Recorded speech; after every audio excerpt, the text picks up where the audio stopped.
brought to you by Sensodyne K। अभी लेके आए सेंसोडेंट के, टूथ का करंट गॉन तो लाइफ का करंट ऑन।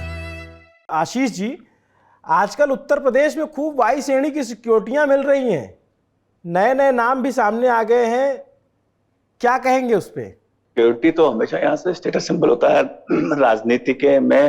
राजनीति में किसको हमें लुभाना है, किस पर डोर डालने हैं, उसको पहले उसको सिक्योरिटी दी जाती है। जैसे मछली को दाना खिलाना होता है, वैसे यहाँ सिक्योरिटी दी जाती है। पहले आप देखिए ना, उससे एक संदेश देते हैं कि देखिए सिक्योरिटी, आकाश को सिक्योरिटी दी, इसके बाद जो 4 लोग सपा के तोड़ के आए थे उनको सिक्योरिटी दी।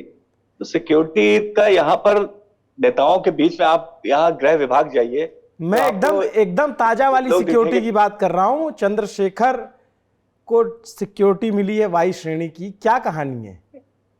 चंद्रशेखर को देखिए क्या है कि चंद्रशेखर को जिस तरह से किनारे किया गया, चंद्रशेखर एक्चुअली में सिक्योरिटी देने के पीछे ये अपने जो आरएलडी जैन चौधरी का दिमाग है इसमें। तो जैन चौधरी की बहुत अच्छी दोस्ती थी। जैन चौधरी पैरवी कर रहे थे समाजवादी पार्टी से, इनको नगीना से टिकट मिली, लेकिन जैन चौधरी खुद आ गए एनडीए में, तो बेचारे वो वहां अकेले रह गए। तो अखिलेश ने गुस्से में नगीने में से उनको टिकट नहीं दिया। तो स्वाभाविक था कि जैन चौधरी को उनके लिए कुछ ना कुछ करना था।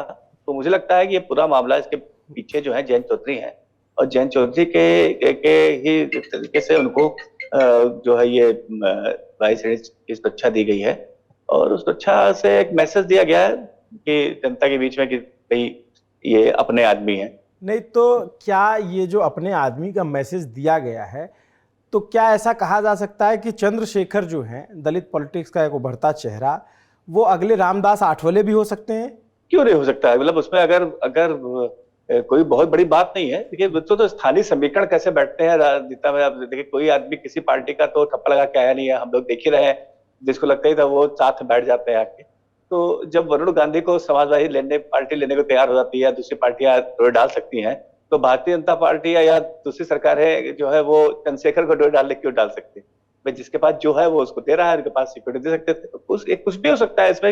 ये तो स्थानीय समीकरण के हिसाब से, अगर वो चंद्रशेखर को अपनी राजनीति चलानी है, जिस तरह से अलग अलग पढ़ते आ रहे हैं, तो उनको भी एक तरह से अपना एक आगे करियर चुनना होगा। जिस तरह से जैन चौधरी चुना था, हो सकता है वो भी इस तरह से चुन ले। बात तो सही, आपकी राजनीति में कुछ भी संभव है, लेकिन क्या इस तरीके की भी गुंजाइश हो सकती है कि मतलब बीजेपी के प्रति जो है उनका जो विरोध था वो हमें साफ दिखता था, और कहीं पे प्रोटेस्ट करना हो, कहीं पे चाहे हाथरस हो, चाहे उसके अलावा कहीं पे भी हो, तो एक प्रखर चेहरा के तौर पे चंद्रशेखर को देखा जाता है।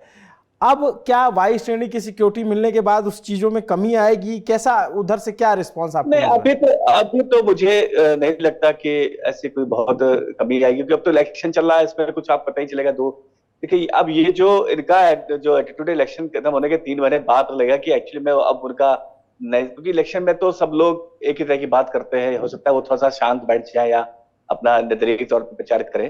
तो अभी तो कुछ आपको ऐसा बहुत सिग्निफिकेंट नहीं आएगा कि वो बीजेपी के पक्ष में आ जाएंगे, करेंगे। लेकिन हाँ, ये धीरे धीरे इसका अब ये चंद्रशेखर के ऊपर भी है कि वो अगर वो नहीं आते तो सिक्योरिटी वो रिजेक्ट करते, कहते भाई मुझे चाहिए सिक्योरिटी। एक ये भी तरीका है, आप सीधे मैसेज दीजिए। अगर मैसेज नहीं दे रहे हैं तो मुझे लगता है कि कहीं ना कहीं आप सॉफ्ट कॉर्नर रखेंगे बाद में। अच्छा, ये एक चीज और बता दी आशीष जी कि चंद्रशेखर को टिकट अखिलेश के पास लेने नहीं गए, या फिर अखिलेश उन्हें देने से पहले ही मना कर दिए? मतलब एक होता है ना कि पहले आगे कौन है? अखिलेश और चंद्रशेखर के बीच में जो लिंक थे जैन चौधरी, वहां से गड़बड़ हो गया एक्चुअली मामला। ये जो उनका लिंक था अखिलेश और चंद्रशेखर के बीच में, जैन चौधरी उनके सबसे बड़े पैरोकार थे, वो खुद एनडीए में आ गए। तो अब स्वाभाविक था कि एनडीए में आने के बाद से फिर जैन चौधरी तो अकेले पड़ गए। उनको कैसे वो किसके थ्रू अपनी टिकट की पैरवी कराए? और अखिलेश चिढ़ इसलिए गया कि अखिलेश भाई जैन चौधरी को उन्होंने राज्यसभा भेजा, जैन चौधरी से जो उनको चिढ़ थी उसको भाई उनके दोस्त को कैसे टिकट देते, तो मैसेज लग जाता। तो इसलिए ये इस तरह से पूरी ये प्रक्रिया हुई है ये। अच्छा, तो मतलब क्या अखिलेश और चंद्रशेखर में आप कभी डायरेक्ट संवाद नहीं होता था? नहीं, डायरेक्ट होता था, ऐसा बात नहीं है कि मुझे बहुत मतलब इतना फ्रीक्वेंट नहीं होता था एक्चुअली। अच्छा।